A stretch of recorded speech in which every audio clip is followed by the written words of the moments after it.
ગીર સોમનાથના ગીર જંગલમાં ભારે વરસાદના કારણે રાવલ ડેમ છલકાયો છે। ડેમ છલકાઈ જતા 6 પૈકી 4 દરવાજા ખોલવામાં આવ્યા છે। 4 દરવાજા 1.29 મીટર ખોલવામાં આવ્યા છે।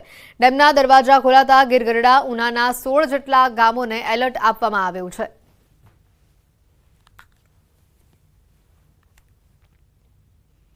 ખેલૈયાઓ માટે અહીંયા સૌથી મોટા સમાચાર છે। નવરાત્રીમાં વરસાદ અંગે હવામાન નિષ્ણાંત અને હવામાન વિભાગે મોટી આગાહી આપી છે। અંબાલાલે કહ્યું છે કે આજથી રાજ્યના કેટલાક વિસ્તારોમાં તડકો નીકળશે, જ્યારે હવામાન વિભાગે કહ્યું છે કે નવરાત્રી દરમિયાન નહિવત વરસાદ રહેશે। હવે હમણાં જનધનને વરસાદથી ઘણું નુકસાન થવામાં હતું, પણ હવે ધીરે ધીરે 30 તારીખ પછી તડકો નીકળશે અને આ તડકો અકળાવનારો છે। नवरात्रि में तड़को निकले और तड़को अकड़ावनारो है। अभी अगर जो सिनेरियो है उसके हिसाब से जो है रेनफॉल जो है बहुत कम जो है देखने को मिलेगा हमें नवरात्रों में। हाँ, कुछ जगहों में साउथ गुजरात में जो है रेनफॉल छिटपुट रेनफॉल हो सकता है। अदरवाइज सौराष्ट्र और नॉर्थ गुजरात में मुख्य तौर पे जो है रेनफॉल बहुत कम रहेगा। અરવલ્લીના અમિયાપુરના રહીશોએ વાયરલ કર્યો છે આ વિડીયો વાયરલ કરી સરપંચ પર મોટા આક્ષેપો લગાવવામાં આવ્યા છે। અમિયાપુર સરપંચ પર હેન્ડપંપમાં ભ્રષ્ટાચારનો આક્ષેપ લગાવવામાં આવ્યો છે। ન બોરવેલ કર્યો, ન ખાડો ખોદ્યો, પંપ મૂકી દીધો ખાલી। કાગળ ઉપર 100% કામગીરી બતાવવાનો પણ આક્ષેપ કરાયો છે। સ્થાનિકોએ સ્થળ ઉપર જઈને વિડીયો બનાવ્યો। વિડીયોમાં ચોંકાવનારા ખુલાસા કર્યા। હેન્ડપંપ ઊંચો કરી જોતા નીચે સ્ટેન્ડ બનાવી દીધું હોવાનું સામે આવ્યું। સરકારી ચોપડે હેન્ડપંપ બતાવવાના કારસ્તાનનો અહીંયા લોકોએ જ ખુલાસો કર્યો।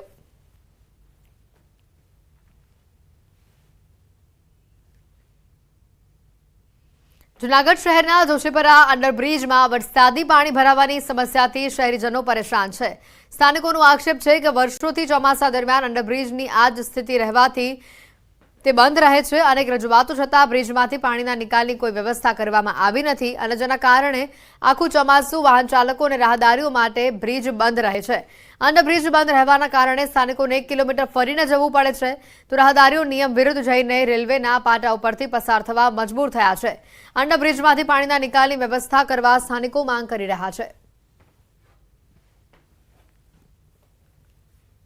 વરસાદ થયા ત્યારથી બંધ થઈ જાય છે। 7-7, 8-8 દિવસ સુધી પાણીનો નિકાલ થતો નથી।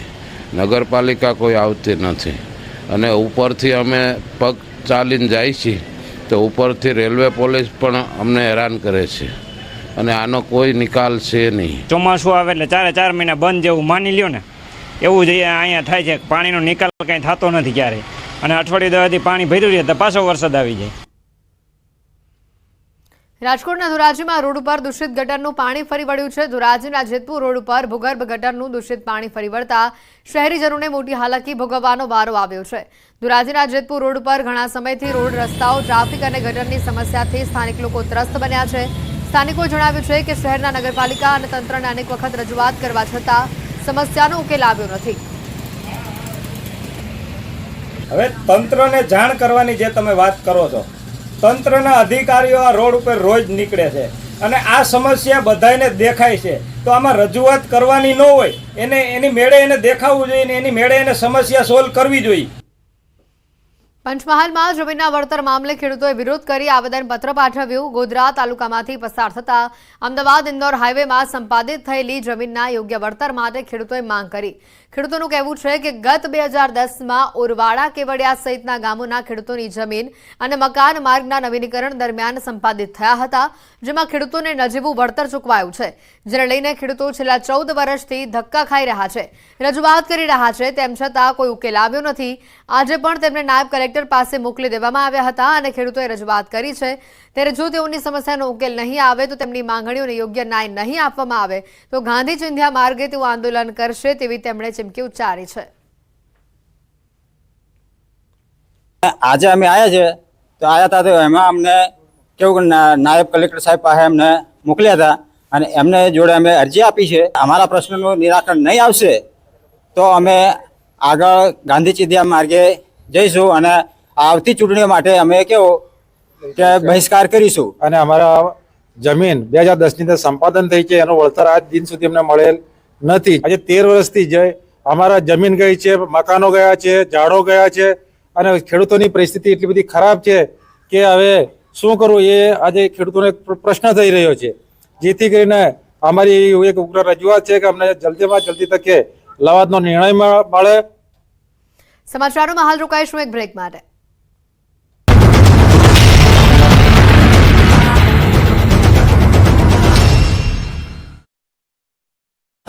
સહાયની જાહેરાત તો કરાય, પરંતુ હજુ સુધી સર્વેની કામગીરી થઈ નથી. ત્યારે હાલ ફરીવાર પડેલા મેઘ કહેરે ખેડૂતોની મહેનત પર પાણી ફેરવી દીધું.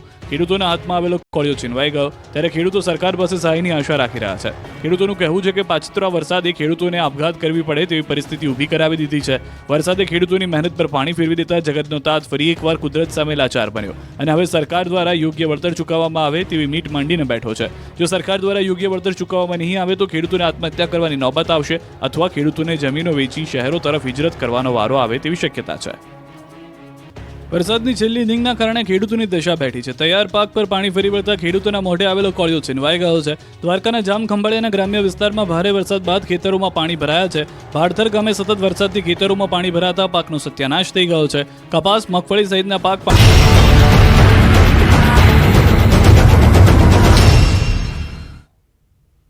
બ્રેક બાદ આપનું સ્વાગત છે. રાજકોટથી સમાચાર છે. મહાનગરપાલિકા સંચાલિત ઢોર ડબ્બામાં આજે 10 ગાયોના મોત થયા છે અને આ મોત મામલે મેયરે પ્રતિક્રિયા આપી છે. રાજકોટ મેયરના નયના પીરડિયાએ લૂલો બચાવ કર્યો. તેમણે કહ્યું કે મનપા દ્વારા જે રખડતા ઢોર પકડવામાં આવે છે તેમાંથી મોટાભાગના પશુઓ બીમાર હોય છે.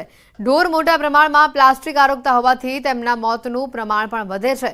એનિમલ હોસ્ટેલનું સંચાલન જીવદયા ટ્રસ્ટ કરી રહ્યું છે. વધુમાં તેમણે કહ્યું કે ટ્રસ્ટ સંચાલન પરત કરવા માંગતું હશે તો સંચાલન પરત લઈ લેવામાં આવશે. આજે કોંગ્રેસ આગેવાનોએ આ ઢોર ડબ્બામાં પહોંચી પશુઓના મૃત્યુનો આક્ષેપ મહાનગરપાલિકા પર કર્યો હતો. રાજકોટ મહાનગરપાલિકા દ્વારા જ્યારે ઢોર પકડવાના મુદ્દે ઢોરને પકડવામાં આવતા ત્યારે ઢોર છે કાં નબળા હોય, પ્લાસ્ટિક એને ખાધું હોય અને બીમાર હોય એવા ઢોરોને આપણે ડબ્બે પૂરેલા હતા અને આ આખું સંચાલન જીવદયા પ્રેમીને આપણે સોંપેલું છે. અમદાવાદ જિલ્લા શિક્ષણ અધિકારીએ સત્તાધાર રોડ પરની સાર્થક પ્રાથમિક શાળાને નોટિસ ફટકારી છે. બાળકોની સલામતીને લઈને શાળામાં સરપ્રાઇઝ વિઝિટ કરવામાં આવી, જેમાં શાળાનો દરવાજો રોડ સાઇડ પર સીધો નીકળતો હોવાથી વિદ્યાર્થીઓને અકસ્માતનો ભય રહે છે. શાળા સંચાલકોને બાળકો મામલે સેફટી પ્રિકોશન્સ લેવા તાકીદ કરવામાં આવી છે. તો આ સમગ્ર મામલે જિલ્લા શિક્ષણ અધિકારીએ કહ્યું છે કે સલામતીના પગલાં નહીં લેવાય તો શાળાના વર્ગો બંધ કરવાની પણ ફરજ પડી શકે છે. સાથે શાળાને આ મામલે જવાબ રજૂઆત જિલ્લા શિક્ષણ અધિકારીએ આદેશ કર્યો છે. અમે અસલામત જણાતા અમે નોટિસ આપી છે અને એમનો ખુલાસો માંગ્યો છે. આગામી દિવસોમાં એમના ખુલાસાને ધ્યાને રહી સેફટી પ્રિકોશન જો કરવામાં આવશે તો બરાબર છે, નહીં કરવામાં આવે તો અમે આગામી સમયમાં વર્ગો બંધ કરવા માટેની કાર્યવાહી પણ કરીશું. અમદાવાદના સત્તાધાર 4 રસ્તા પર સોલા રોડ પર આવેલી સાર્થક સ્કૂલ છે કે તેને અમદાવાદ જિલ્લા શિક્ષણ અધિકારીએ સોકોઝ નોટિસ ફટકારી છે. બાળકોની સલામતીના ભાગરૂપે અમદાવાદ જિલ્લા શિક્ષણ અધિકારી દ્વારા અહીંયા સરપ્રાઇઝ ચેકિંગ કરવામાં આવ્યું હતું અને તેમાં ક્યાંક ને ક્યાંક અહીંયા જે સ્કૂલ જે છે તે કોમ્પ્લેક્સમાં 2જા માળે અને 3જા માળે ચાલી રહી છે અને જે સ્કૂલનો જે દરવાજો જે છે તે સીધો રોડ પર ઉતરી રહ્યો છે. એટલે કે બાળકો જે અભ્યાસ કરીને જ્યારે છૂટે છે ત્યારે સીધી સીડી છે તે રોડ સાઈડ આવે છે અને તેના કારણે ક્યાંક ને ક્યાંક બાળકોની સલામતી જોખમાય છે, બાળકોને અકસ્માત થવાનો ભય રહે છે અને તેને લઈને સેફટી પ્રિકોશન જે છે તે રાખવા માટે અમદાવાદ જિલ્લા શિક્ષણ અધિકારીએ સ્કૂલને તાકીદ કરી છે અને સ્કૂલને નોટિસ ફટકારી છે. આગામી દિવસોમાં જો સ્કૂલ દ્વારા કોઈપણ પ્રકારના સેફટી પ્રિકોશન લેવામાં નહીં આવે તો સ્કૂલના વર્ગો બંધ કરવાની જે છે નિર્ણય પણ કરવામાં આવશે તેવું જિલ્લા શિક્ષણ અધિકારીએ આદેશ